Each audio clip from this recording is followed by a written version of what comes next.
Hello दोस्तों, कैसे हो आप लोग। स्वागत है आपका आपके चैनल प्रदीप शेडा में। दोस्तों, आज हम लोग यहाँ पर देखने वाले हैं डीएलएड फोर्थ सेमेस्टर का सामाजिक अध्ययन का क्लास। ओके दोस्तों, जैसा कि आपको पता ही है कि यहाँ पे आपके लगातार नोट्स बनवाए जा रहे हैं और सामाजिक अध्ययन का आपका पहला क्लास हो चुका है। अगर आपने नहीं देखा है तो कमेंट बॉक्स में आपको उसका लिंक मिल जाएगा।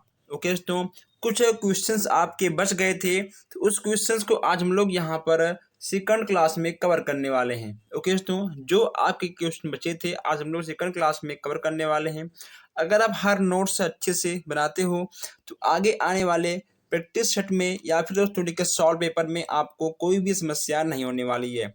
आपको पता ही है कि यह आपका 2 घंटे का क्लास होता है। इसमें आपको दोस्तों 50 नंबर के प्रश्न पत्र मिलते हैं। ठीक है, यानी आपको टोटल 2 घंटे में 50 नंबर के प्रश्न आपको सॉल्व करने होते हैं। तो आप लोग एक पेन और एक कॉपी लेकर बैठ जाइए ताकि आप हर एक हेडिंग हर एक प्रश्नों को नोट करते हुए आगे बढ़ते रहिएगा। और प्लीज़ आप लोग एक बार इस वीडियो को अपने दोस्तों तक शेयर करिए ताकि जो अभी तक नहीं ऐड है वो लोग भी ऐड हो जाएं, ताकि किसी से भी कोई भी क्लास कोई भी अपडेट मिस ना हो।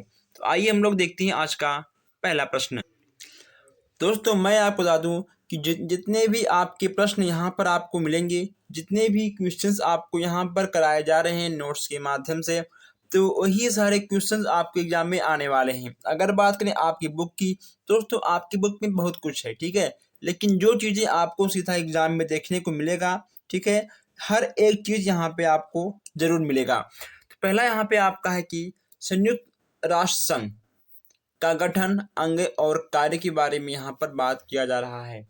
यहाँ पे आपका है कि 1920 में लीग ऑफ नेशन नामक संगठन की स्थापना की गई थी, जिसका उद्देश्य था विश्व शांति की स्थापना करना। ठीक है दोस्तों, इसका उद्देश्य क्या था? इसका उद्देश्य था विश्व शांति की स्थापना करना।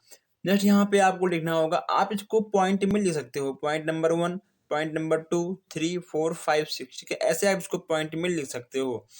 26 जून 1954, ठीक है दोस्तों, 1945, 26 जून 1945 को संयुक्त राष्ट्र का घोषणा पत्र तैयार किया गया था।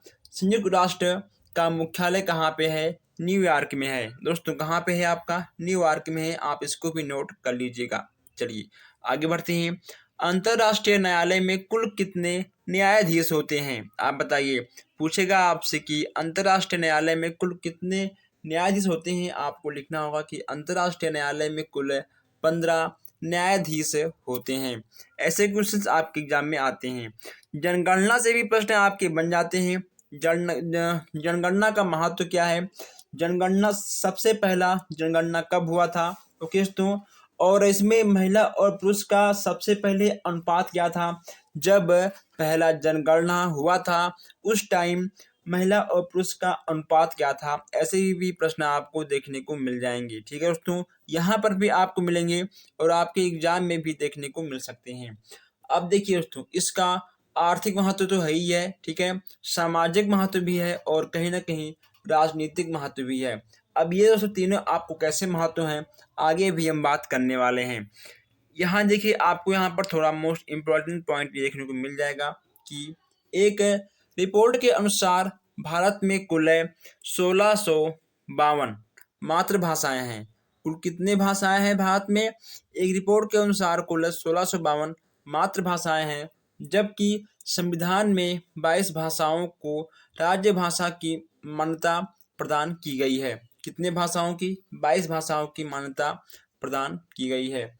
जस्ट यहाँ पे आपका है कि भारत में कुल 58 भाषाओं में स्कूलों में पढ़ाई होती है। ओके तो भारत में कुल 58, ठीक है, यानी 58 भाषाओं में स्कूलों में पढ़ाई होती है। यानी इंडिया में जितने भी आपके स्कूल हैं, ओके, तो कुल मिलाकर आपके 58 भाषाओं में शिक्षा दी जाती है। जस्ट यहाँ पे आपका है कि राष्ट्रीय गान जन गण मन नोबेल पुरस्कार विजेता रविन्द्रनाथ टैगोर जी हैं। पूछेगा आपसे कि राष्ट्रीय गान किसने लिखा था? ओके तो राष्ट्रीय गान किसका है? तो आपको लिखना होगा रविन्द्रनाथ टैगोर जी ने। दोस्तों कब यह आपका कब अपनाया गया था? यह आपका हो जाएगा 24 जनवरी 1950 को अपनाया गया था। कब अपनाया गया था? 24 जनवरी 1950 को। राष्ट्रीय गान किसे कहते हैं? राष्ट्रीय गान आपका होता है जन गण मन, और राष्ट्रीय गीत आपका हो जाएगा वंदे मातरम। क्या होगा? राष्ट्रीय गीत आपका हो जाएगा वंदे मातरम। और दोस्तों इसमें आपके हो जाएंगे बंकिम चंद्र चटर्जी। ठीक है दोस्तों, यह कब अपनाया गया था? यह 1896 में। तो ऐसे प्रश्न आपको देखने को मिल जाएंगे। आइए हम लोग आगे बढ़ते हैं। जस्ट यहाँ पे आपका है कि राष्ट्रीय ध्वज तिरंगा झंडा होता है, इसकी लंबाई और चौड़ाई के बारे में प्रश्न आपके एग्जाम में बन जाते हैं। तो अगर इसके लंबाई की बात करें तो यह ठीक है आपका होगा 3:2। ओके दोस्तों, आपका हो जाएगा 3:2। ठीक है, ऐसे दोस्तों आपको देखने को मिल जाएंगे। ये 3:2 देखने को मिल जाएंगे, और यहाँ पे आपको चक्र भी देखने को मिल जाएगा।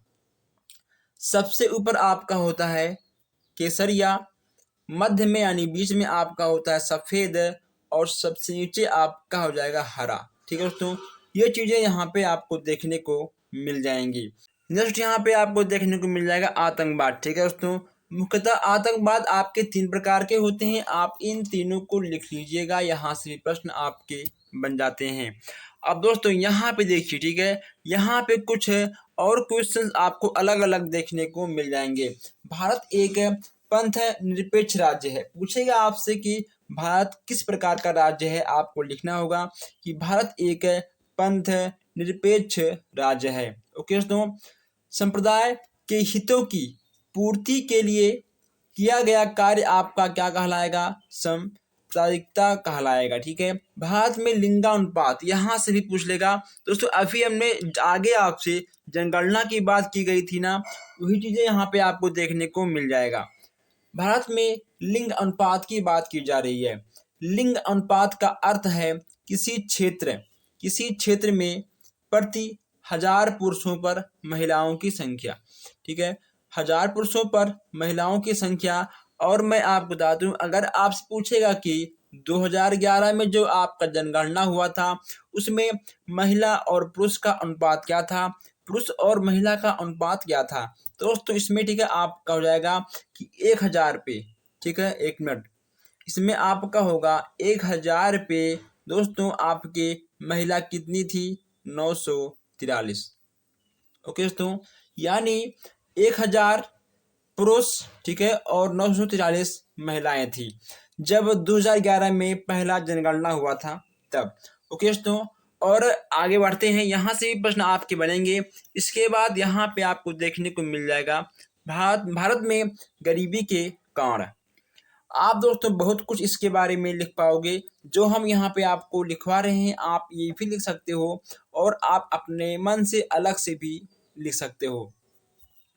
दोषपूर्ण विकास रणनीति, बेरोजगारी, प्रति व्यक्ति निम्न आय और बढ़ती जनसंख्या, सामाजिक कारण, परिवहन और संचार माध्यमों का अभाव।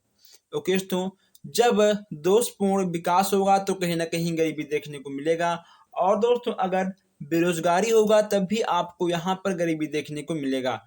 और प्रति व्यक्ति निम्न आय, यानी हर व्यक्तियों का जो दोस्तों आय है अगर कम होगा तो भी आपकी गरीबी होगी। और बढ़ती जनसंख्या, जितना जनसंख्या बढ़ेगा उतना ही वस्तुओं का मांग बढ़ेगा। अगर वस्तुओं का मांग बढ़ता है तो कहीं ना कहीं मांग महंगा भी होता है, और फिर गरीबी भी आ जाती है। सामाजिक कारण, ओके दोस्तों, समाज को देखते हुए लोग 5-5, 6-6 बच्चे पैदा कर लेते हैं। दोस्तों कहीं ना कहीं यह भी आपका जनसंख्या के अंतर्गत आएगा, और यह भी दोस्तों आपका सामाजिक कारण बन सकता है। ठीक है दोस्तों यहाँ पे आपका है परिवहन एवं संचार माध्यमों का अभाव।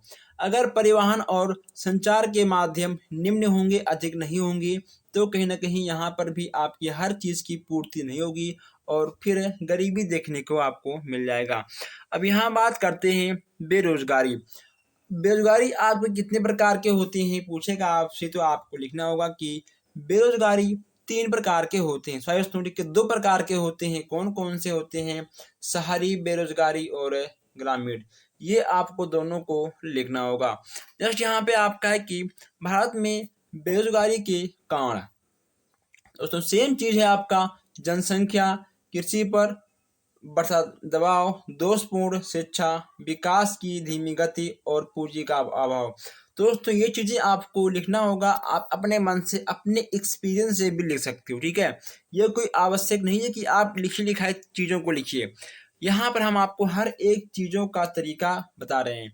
नेक्स्ट यहाँ पे आपका है कि भारतीय खाद्य निगम की स्थापना कब हुई थी, पूछेगा आपसे कि भारतीय खाद्य निगम की स्थापना कब हुई थी। आपको लिखना होगा 1964 में हुआ था। कब हुआ था? 1964 में हुआ था भारतीय खाद्य निगम की स्थापना, ठीक है दोस्तों।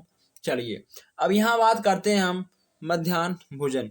दोस्तों इसके पहले क्या था, जो पहले प्राइमरी स्कूल थे, ओके दोस्तों, आज के हम 5-6 साल पहले की बात कर रहे हैं, ठीक है दोस्तों। पहले क्या था कि हर बच्चों को 1 किलो 2 किलो गेहूं और चावल भी मिलता था। तो दोस्तों कहीं ना कहीं उसमें दोस्तों धांधलेबाजी हुआ, ठीक है, बहुत जबरदस्त हुआ था धांधलेबाजी। तो दोस्तों जो 1 किलो 2 किलो चावल देने का काम था दोस्तों, उसे ठीक है बंद कर दिया गया, ठीक है दोस्तों, उसे बंद कर दिया गया। देखिए यहाँ पे आपको दिख रहा है कि 15 अगस्त 1995 में लागू हुआ था। पहले 3 किलो गेहूं या चावल दिए जाने की, ठीक है दोस्तों। लेकिन अब सितंबर 2004 से पका हुआ भोजन बच्चों को दिया जाने लगा। इससे क्या होगा, जब बच्चों को पका हुआ भोजन मिलेगा तो बच्चे कहीं ना कहीं तो विद्यालय आएंगे, ठीक है, नियमित विद्यालय आएंगे। जो गरीब घर के बच्चे हैं उनके माता पिता बच्चों को विद्यालय में भेजेंगे और बच्चे पढ़ेंगे और वही खाएंगे, ठीक है, और फिर पढ़ेंगे। फिर वो शाम को यानी दोपहर में जो भी टाइम होता है 3-4 बजे का, फिर वो अपने घर जाएंगे। दोस्तों कहीं ना कहीं ये एक ऐसा नियम था कि बच्चे स्कूल में आए, पढ़ें और खाएं। पहले क्या था कि स्कूल आओ चाहे ना आओ, महीने में एक बार आप ना चावल लो 2 किलो 3 किलो, आपने घर जाओ। तो दोस्तों कहीं ना कहीं वह अच्छा नियम नहीं था, लेकिन अब जो नियम लगा है यह आपका एक प्रकार का बहुत ही अच्छा नियम है, ठीक है। दोस्तों अगर आपने अभी तक चैनल को सब्सक्राइब नहीं किया है तो सब्सक्राइब कर लीजिए, ताकि कोई भी क्लास, कोई भी अपडेट आपसे मिस ना हो। तो ये चीज़ें आपकी छूट गई थी, इसीलिए हमने कहा कि चलो इसको हम नेक्स्ट क्लास में कवर कर लेंगे।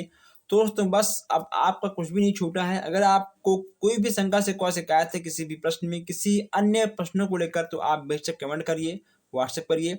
हम मिलते हैं फिर आपसे नेक्स्ट क्लास में। धन्यवाद।